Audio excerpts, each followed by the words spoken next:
Hi hello friends, നമസ്കാരം. ഞാൻ Johny P Steven.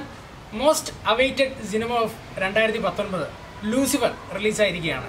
ഒരു ഫാൻ ബോയ് തൻ്റെ ആരാധന മൂർത്തിയെ നായകനാക്കി ഒരു സിനിമ എടുത്തു കഴിഞ്ഞാൽ അതെങ്ങനെ ഉണ്ടാവും എന്നുള്ള ചോദ്യത്തിന് ഉത്തരമാണ് ലൂസിഫർ എന്ന സിനിമ.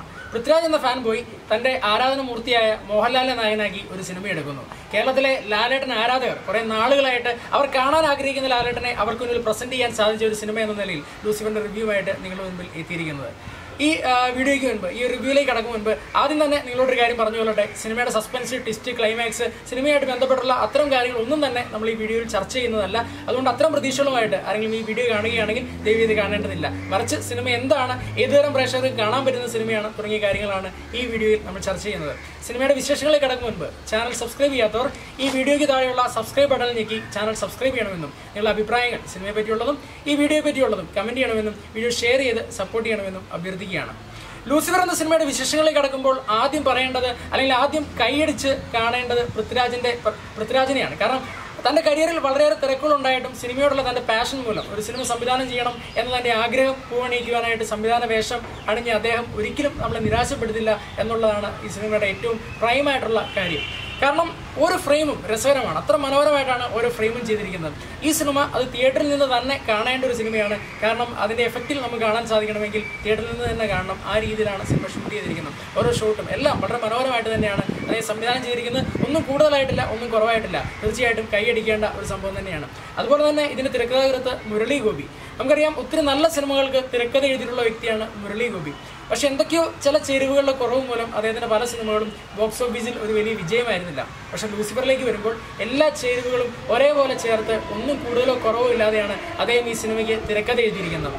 ലാലേട്ടനെ പറ്റി നമുക്ക് പറയാം. ലാലേട്ടൻ്റെ സ്ക്രീൻ പ്രസൻസ് ഒരു രക്ഷയില്ലായിരുന്നു. ആ രീതി നമ്മൾ കണ്ടിരിക്കേണ്ട പെർഫോമൻസ് ആണ് ലാലേട്ടൻ കാഴ്ചവെച്ചിരിക്കുന്നത്. ഇത്ര സ്റ്റൈലിഷ് ആയിട്ട് ഈ അടുത്ത കാലത്തൊന്നും ആരും മോഹൻലാലിനെ ഒരു സിനിമയിലും അവതരിപ്പിച്ചിട്ടില്ല.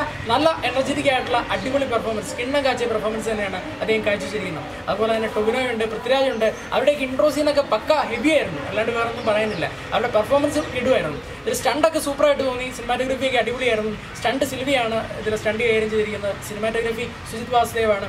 വീണ്ടും അതുപോലെ തന്നെ സംഗീതം കൈകാര്യം ചെയ്തിരിക്കുന്ന ദീപക് ദേവാണ്. ഇതിൻ്റെ പശ്ചാത്തല സംഗീതം സിനിമയിൽ ഉടനീളം ഒരു എനർജി ഫീൽ ചെയ്യുവാനായിട്ടുള്ള കാരണമായെന്നും പറയാം. നമ്മൾ ഈ ഒളിമ്പിൻ അന്തോടി ആദം എന്ന സിനിമയ്ക്ക് അത് മോഹൻലാൽ സ്പടിയൻ ജോർജിൻ്റെ കഴുത്തിൽ കാലി കയറ്റി വെച്ചിട്ടുള്ള ഒരു സീനൊക്കെ ഇല്ലേ, അതുപോലൊരു സ്റ്റൈലിഷ് സീനൊക്കെ ഈ സിനിമയിലുണ്ട്. അതൊക്കെ കൈയടിക്കാതെ കിണ്ണം കാച്ചി സീനല്ലാതെ വേറെ ഒന്നും പറയാനില്ല. സ്റ്റണ്ടും കാര്യങ്ങളൊക്കെ അടിപൊളിയായിരുന്നു. വീണ്ടും സിനിമയിലേക്ക് വരികയാണെങ്കിൽ പൃഥ്വിരാജ് ഒരു ഇൻ്റർവ്യൂവിൽ തന്നെ പറഞ്ഞു, ഇതൊരു രാഷ്ട്രീയം ചർച്ച ചെയ്യുന്ന സിനിമയല്ല, മറിച്ച് രാഷ്ട്രീയം ഈ സിനിമയിൽ കടന്നു പോകുന്നു എന്ന് മാത്രം. അത്തരത്തിലുള്ളൊരു സിനിമയാണ്, രാഷ്ട്രീയം ചർച്ച ചെയ്യുന്ന ഒരു സിനിമയല്ല. തിന്മയും തമ്മിലുള്ള പോരാട്ടം മനോഹരമായിട്ട് കാണിച്ചിരിക്കുന്ന ഒരു സിനിമയാണ് എന്ന് നമുക്ക് പറയാം. ഇതിൻ്റെ അകത്ത് ഒരു പക്ഷേ ഇപ്പോൾ മലയാളികൾ ശ്രദ്ധിച്ചില്ലെങ്കിൽ നാളെ കേരളത്തെ മുഴുവൻ ഒരു വലിയ വിപത്തായിട്ട് പിടികൂടാൻ സാധ്യതയുള്ള ഒരു വിഷയത്തെ വളരെ ഗൗരവമായിട്ട് ചർച്ച ചെയ്യുന്ന ഒരു സിനിമയാണ്.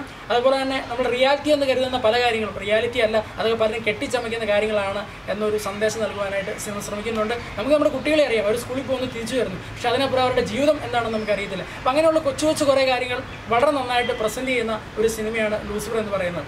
ഏകദേശം 27 ക്യാരക്ടേഴ്സ് സിനിമയിലുണ്ട്. ഈ ക്യാരക്ടേഴ്സിനെല്ലാം അവതരിപ്പിക്കാനായിട്ട് സിനിമ കുറച്ച് സമയം എടുക്കുന്നുണ്ട്. സിനിമയുടെ തുടക്കത്തിൽ ഇവരെല്ലാവരും അവതരിപ്പിക്കുവാനായിട്ട്, ഇവരെ ഒന്ന് എസ്റ്റാബ്ലിഷ് ചെയ്യാനായിട്ട് എടുക്കുന്നൊരു സമയം ചിലർക്ക് പക്ഷെ ലാഗായിട്ട് ഫീൽ ചെയ്യില്ല. നല്ല രീതിയിൽ തന്നെയാണ് കാണിച്ചിരിക്കുന്നത്. മൊത്തത്തിൽ സിനിമ എടുക്കുമ്പോൾ മോഹൻലാൽ ആരാധകർക്ക് ആവേശമാക്കാനുള്ള എല്ലാ ചേരുവകളുള്ള ഒരു അടിപൊളി എൻ്റർടൈൻമെൻറ്റ് സിനിമയാണ്. എൻ്റർടൈൻമെൻറ്റ് സിനിമകളുടെ ചക്രവർത്തി എന്ന് വേണമെങ്കിൽ വിശേഷിപ്പിക്കാവുന്ന ഒരു സിനിമയാണ്. നോർമൽ ഓഡിയൻസിനെ സംബന്ധിച്ചിടത്തോളം കണ്ടിരിക്കാൻ പറ്റുന്ന, നന്നായിട്ട് തന്നെ എൻജോയ് ചെയ്യാൻ പറ്റുന്ന ഒരു സിനിമയാണ്.